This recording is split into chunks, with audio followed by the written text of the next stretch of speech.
Welcome to The Frequency. It's Friday, November 14th. I'm Mary Engish. Here's what we've got for you today. A big drugstore chain settles claims that it overcharged Vermont customers. Tips for staying safe on Vermont roadways. Some volunteers work to resurrect a local newspaper in Rutland County. And because it's Friday, a dose or two of music. First, some news. State inspectors found drugstore chain Walgreens spent years overcharging its customers. $1.92. That's the median amount that state inspectors found that Walgreens was overcharging its customers between 2018 and 2024. Walgreens will pay the state of Vermont $500,000 to settle claims about the overcharges. State inspectors found more than 400 overcharge errors at 60 different stores between those years, 2018 and 2024. And Attorney General Charity Clark says the overcharges range from 4 cents to more than $20 in some cases. We want to make sure that consumers feel comfortable and safe making purchases in the marketplace. We want to protect them and make sure that they're getting a fair shake when they go shopping. Walgreens did not respond to a request for comment. Some Vermont drivers may not have been as prepared as they'd like to have been for this week's winter weather, but the state's transportation agency says it has been planning for the last month and a half. Shauna Clifford with VTrans says what's known as a snow and ice control plan dictates how road crews plow after storms. That plan's been around for decades, but it got revamped this year. One thing, though, remains the same. We are not a bare roads state. We are a safe roads at safe speeds state. Clifford says the impacts to the environment and the cost to plow down to bare roads right after a snow and ice storm is just not practical for Vermont. The policy does say that as soon as practical after the storm, crews will plow high-priority roads like interstates to bare pavement from shoulder to shoulder. We'll hear more about this in our chat with Shauna Clifford. That's coming up on Monday's Frequency. And the University of Vermont has a zoning application in with the town of Linden. That's because UVM wants to put up a weather monitoring station at the Caledonia County Fairgrounds, and it's the first of what could be a statewide network of about 20 of these towers.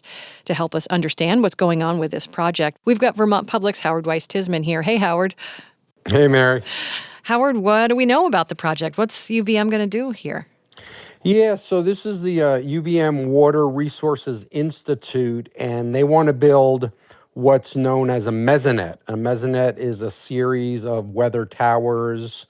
They're about 30 feet high.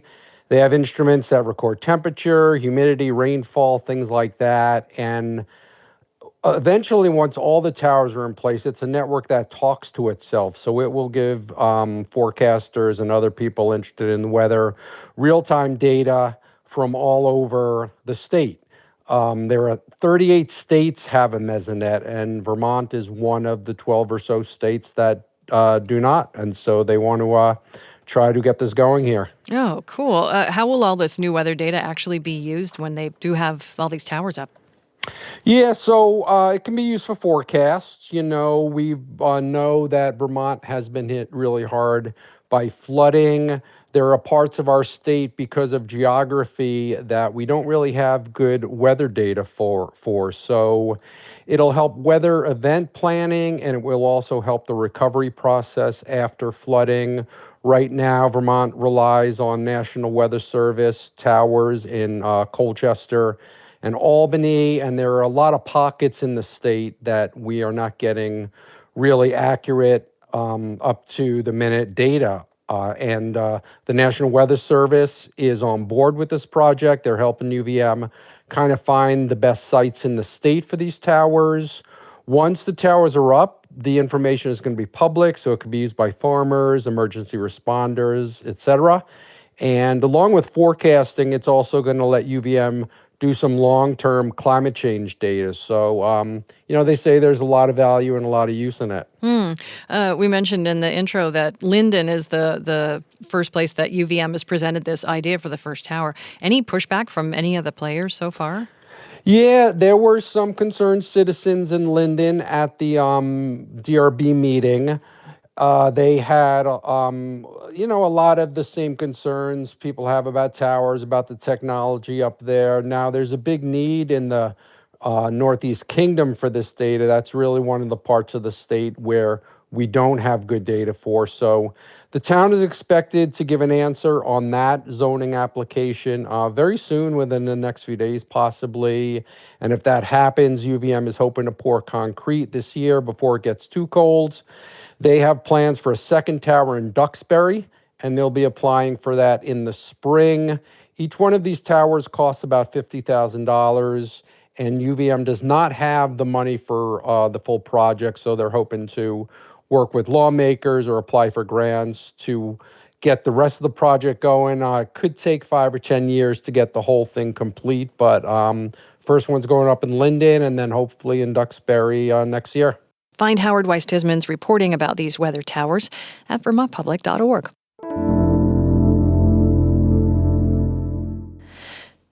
A small group of residents from Brandon and Pittsford are trying to ensure their communities continue to have local news coverage.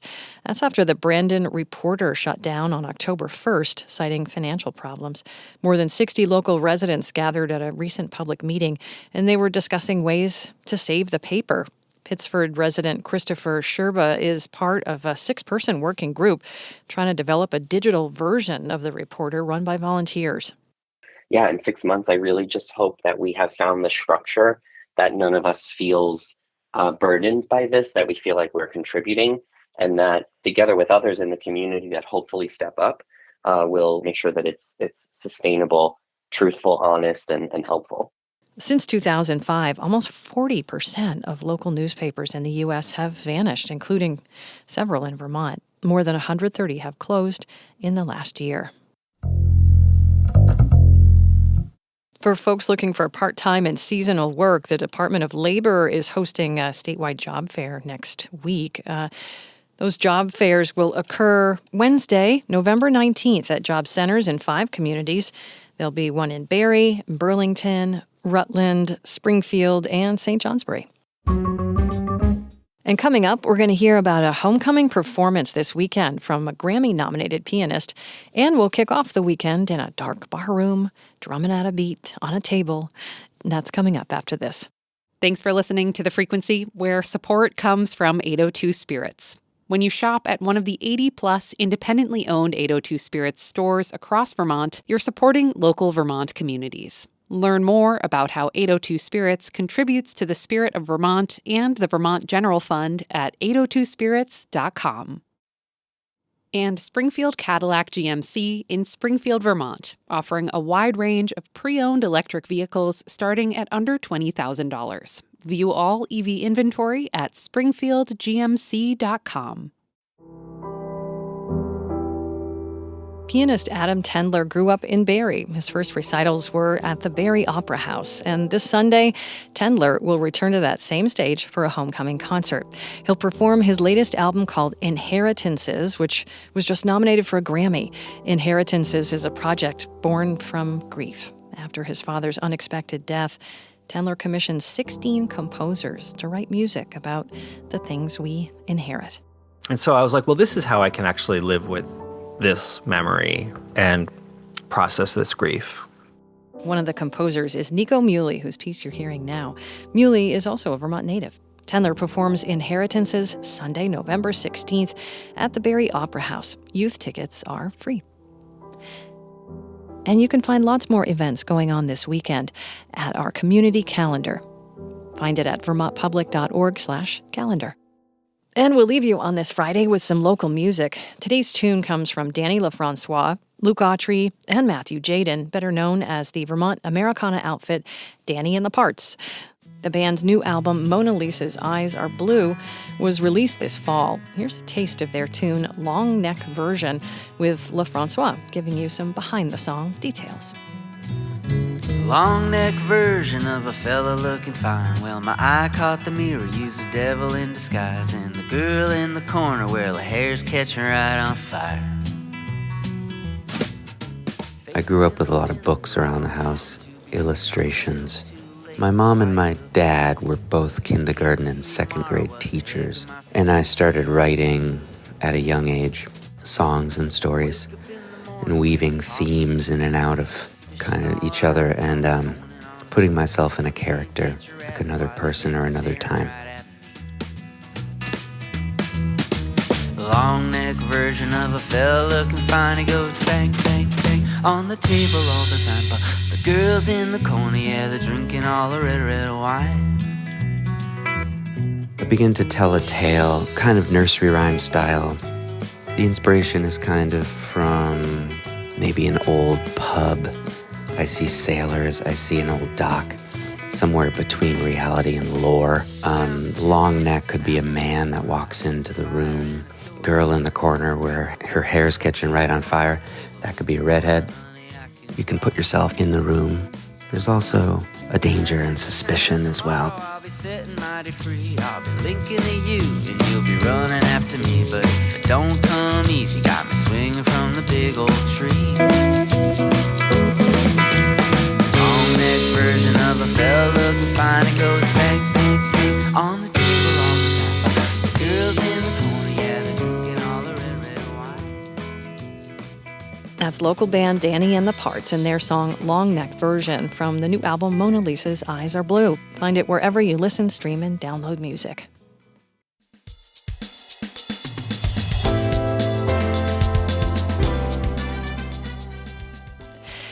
And that's the frequency for today. Peter Engish composed the music for today's episode with interstitial music by Blue Dot Sessions and Universal.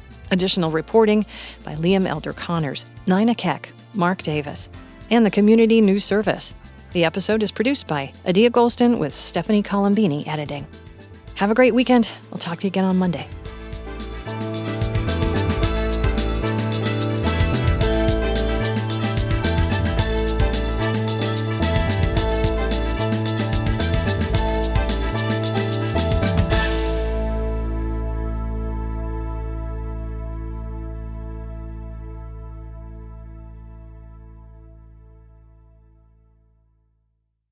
Sources and methods, the crown jewels of the intelligence community. Shorthand for how do we know what's real? Who told us? If you have those answers, you're on the inside, and NPR wants to bring you there. From the Pentagon to the State Department to spy agencies, listen to understand what's really happening and what it means for you. Sources and Methods, the new national security podcast from NPR.